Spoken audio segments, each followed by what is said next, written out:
प्यारे बच्चों, कैसी चल रही है आप लोगों की पढ़ाई। आज हम लोग हिंदी व्याकरण पढ़ेंगे। हिंदी व्याकरण ये कौन कौन सी क्लास के लिए है?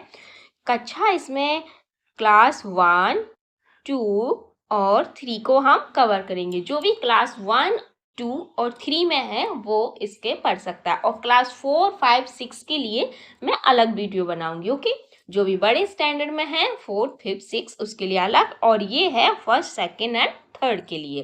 तो हिंदी व्याकरण हमारे हिंदी में एक बहुत ही अहम महत्वपूर्ण भूमिका रखता है। चाहे हम कहिए या महत्वपूर्ण, ओके, चाहे महत्वपूर्ण भूमिका रखता है। आपको कैसे वाक्य लिखना है, कहाँ पे कौन सा चिन्ह लगाना है, कौन सी मात्राएं लगानी है, उसमें हम लोग आज पहला वीडियो है। इसके जल्दी ही आपको सारे वीडियो, जैसे आप लोग ये कंटेंट देख रहे हैं, पहला है भाषा, वर्ण, मात्राएं, शब्द, वाक्य, नाम, शब्द, नाम की जगह लिंग, ये सब आपको इसमें ये मैं वीडियो में डालूंगी। उसके प्रश्न उत्तर भी डालूंगी, जिससे आपको प्रैक्टिस भी हो। और पेपर में आप लोगों के जो बुक में होता है एनसीईआरटी की टेक्स्ट बुक में, उसके साथ साथ ग्रामर भी, व्याकरण भी हम लोग देते हैं। चाहे वो इंग्लिश का पेपर हो, उसमें भी भरपूर ग्रामर आती है, और हिंदी व्याकरण में भी भरपूर व्याकरण आता है। तो आप लोगों को व्याकरण ही आना चाहिए।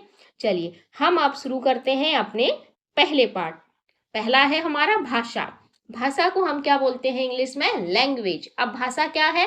भाषा तो कई भाषा हैं। जैसा कि हमारा देश भारत है, तो हम बहुभाषी क्षेत्र में रहते हैं। ये बहुभाषी क्या है? जैसे मैं हिंदी बोल रही हूँ, अब मैंने बोला लैंग्वेज, तो लैंग्वेज शब्द क्या है? इंग्लिश शब्द है, तो ये भी एक भाषा है। इंग्लिश क्या है?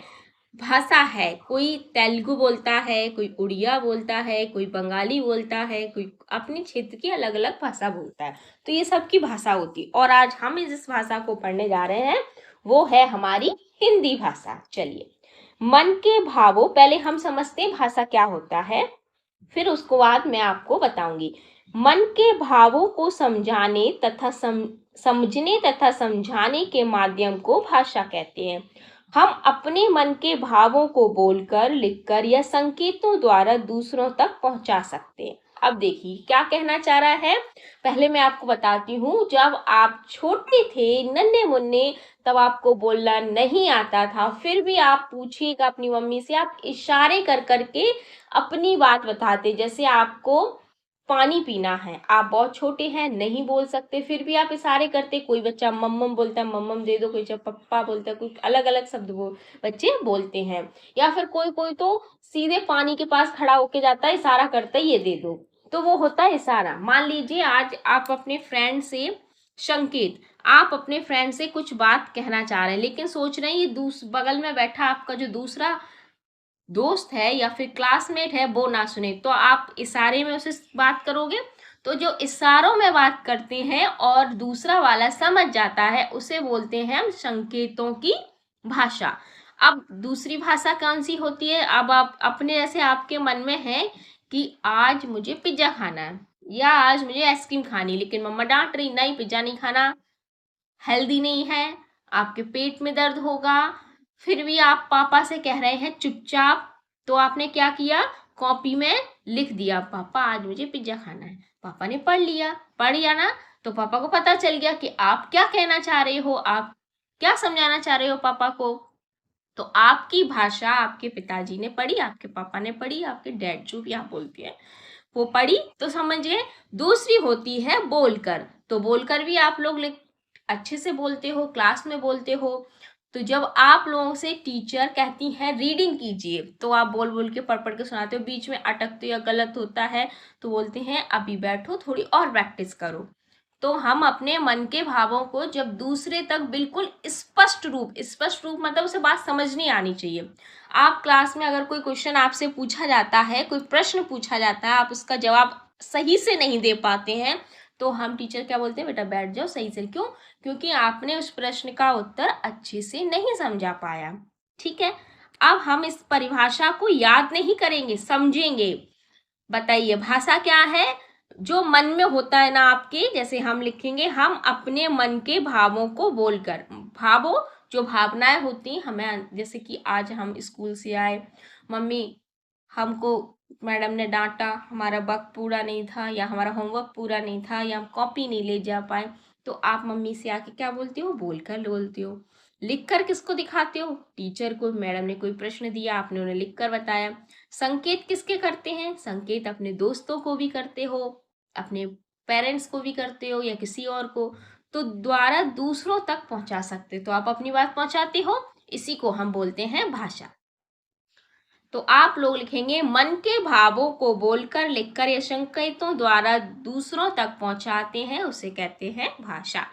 अब देखिए बोलकर क्या है, बोलकर इसमें बता रहा है, जैसे ये देखो सुंदर चिड़िया, ये बच्चा बोल रहा है देखो सुंदर चिड़िया, तो ये हो गया बोलकर बताना। आपने बोला ना कि देखो ये मम्मी सुंदर चिड़िया बैठी थी, ये बोला। फिर आपने क्या बोला यहाँ पे, वाह क्या खुशबू आ रही है। अगर आपकी मम्मा मान लीजिए कढ़ाई में मैगी बना रही है, मैगी, तो आप बोलती हो मम्मी कितनी अच्छी खुशबू आ रही, क्या बन रहा है आज। हाँ, अब लिख कर कैसे बताते हैं। अब ये है लड़की, इसका नाम है प्रतिभा। प्रतिभा अपनी नानी को पत्र लिख रही है, वह परीक्षा में पास हो गई, उसकी नानी पत्र पढ़कर प्रतिभा की बातों को समझ जाएगी। पत्र, जैसे कि आज के टाइम में मैसेज किसी को भेजते ना लिखकर, कि आज जैसे आपने अपनी फ्रेंड को भेजा कल तुम स्कूल जाओगे क्या, या फिर आज मैं नहीं गया था तो क्या वर्क हुआ है जरा मुझे बताओगे, तो वो होता है लिखकर अपने भावों को पहुंचाना। संकेत द्वारा क्या होता है, जैसे आपने रोड पर ये जो ट्रैफिक पुलिस मैन होते हैं देखे होंगे, तो ये हाथों के द्वारा संकेत करते हैं, मतलब इधर ऊपर कर दिया, इधर साइड की व्हीकल्स या वाहन अभी रुक जाएंगे, इधर साइड वाले जाएंगे। और ये जब क्रिकेट खिलती है तब एम्पायर इस तरह से दोनों हाथ ऊपर कर रहा है, कुछ बोल नहीं रहा है, लेकिन समझ जाओ क्या हो गया, 6 लग गया, छक्का हो गया। बॉल कहाँ गई, 6 में, 6 रन बन गए। तो ये होता है हमारा संकेतों के द्वारा अपनी भाषा को पहुंचाना। आई होप आप लोगों को बहुत अच्छे से समझ में आया होगा, नहीं आया होगा तो कमेंट बॉक्स में मुझे बताइए। मैं आप लोगों को समझाने के लिए बैठी हूँ और मैं फिर से कोशिश करूंगी। चलिए, अब है हमारा आगे, हमारे देश में पंजाबी। देखिए हमारा देश भारत है और भारत एक बहुभाषी क्षेत्र देश है, क्यों, इसमें बहुत सारी भाषाएं बोली जाती है। पंजाब वाले लोग पंजाबी बोलते हैं, बंगाल वाले लोग बंगली बोलते हैं, उर्दू, अंग्रेजी, संस्कृत, तमिल, मराठी, तेलुगु, कन्नड़, मलयालम आदि अनेक भाषाएं बोली जाती, बहुत सारी भाषाएं बोली जाती हैं। हिंदी हमारी राष्ट्रीय भाषा है। हिंदी की लिपि देवनागरी है। याद रखिएगा, कोई आपसे पूछता है हिंदी क्या है, हमारी राष्ट्रीय भाषा है। राष्ट्रीय भाषा, राजभाषा नहीं है, कोई कोई कह देता है। चलिए, हिंदी की लिपि देवनागरी है। देवनागरी क्या होता है, जो आप ये बा भालू इस तरह से बनेगा, जैसे इसमें लिखा है भाषा, तो भाषा इस तरह से लिखा जाएगा। लेकिन आप देखिएगा बंगाली में ऐसे नहीं लिखा जाएगा और तमिल में भी ऐसे नहीं लिखा है, वहाँ पे पता नहीं ऐसे ऐसे जलेबी जैसे अक्षर कुछ बनाते हैं, मुझे नहीं आती है, ठीक है, तो वो लोग भाषा ऐसे लिखेंगे, तो आप कहोगे क्या मम्मी जलेबी जैसे अक्षर बने, तो उनकी ये जो लिपि होती है वो दूसरी होती है। तो हमारी हिंदी की लिपि कौन सी है, देवनागरी। चलिए आगे पढ़ते हैं। भाषा के शुद्ध रूप को समझने के लिए व्याकरण की आवश्यकता पड़ती है। अब देखिए, आपने कोई भी चीज बोला, जैसे कि आप लड़का हैं और आप कह रहे हैं मैं खाना खाती हूँ, आप लड़का हैं तो आप बोलेंगे मैं खाना खाता हूँ, लेकिन लड़का होके भी लड़की वाली बात बोलेंगे, जैसे मैं खाना खाता हूँ, तो फिर वो गलत होगा ना। तो यही चीज समझने के लिए कौन सी मात्रा कहाँ लगेगी, कौन सा वाक्य कैसे बोला जाएगा, इसके लिए हमें जरूरत पड़ती हिंदी में हिंदी व्याकरण की। ओके, व्याकरण से ही पता चलता है कि कौन सा शब्द या वाक्य शुद्ध है, कौन सा अशुद्ध है। शुद्ध मतलब सही है, अशुद्ध मतलब गलत है। व्याकरण भाषा को शुद्ध बोलने, लिखने और पढ़ने का ज्ञान कराता है। छोटे बच्चे परिवार में सुनकर बोलते हैं। छोटे बच्चे से आप बोलते हैं मम्मी मुझे ये होमवर्क नहीं करने दे रहा, तो आपका छोटा भाई बहन होगा बोलेगा होमवर्क, होमवर्क, बार बार रिपीट करता है ना, तो वो आपसे सीख रहा है। किंतु भाषा के शुद्ध रूप का प्रयोग नहीं कर पाते। अब शुद्ध रूप कैसा है, जैसे कि लड़की जाता है, मैंने अभी बताया था, लड़की है तो वो क्या बोलेगी, जाती है, ई की मात्रा आएगी। गाय दूध देता है, देता नहीं, गाय दूध देती है। बारिश हो रहा है, बारिश नहीं, बारिश हो रही है, स्त्री। अब स्त्री पुलिंग आगे पढ़ाऊंगी, जैसे जैसे आगे चैप्टर पढ़ते जाएंगे आपको पता चलता जाएगा कौन सी चीज कब बोलना है। अब है हमारा थोड़ा अभ्यास के लिए। आप लोग अभी छोटे क्लास में हैं, ज़्यादा नहीं पढ़ना, उतना पढ़ना है जितना आपको आगे क्लास में और भी डिटेल में मिलेगा। अब है हमारे कुछ चित्रों का मिलान शब्दों से करो। चलो ठीक है, कुछ इसकी एक्सरसाइज दी गई है, हम इसको कर लेते हैं।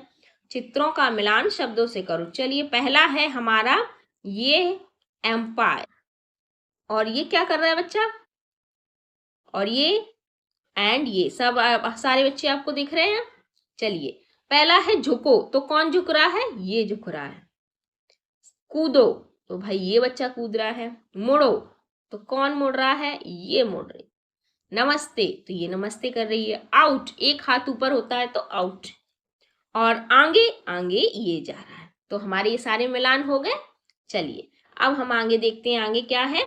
आगे है अब दूसरा पार्ट, वर्ड। ये हम अगले वीडियो में करेंगे, क्योंकि थोड़ा पढ़िए, अच्छा पढ़िए, खेलते रहिए। आप लोग अभी इतने बड़े नहीं है कितना ज़्यादा लोड ले।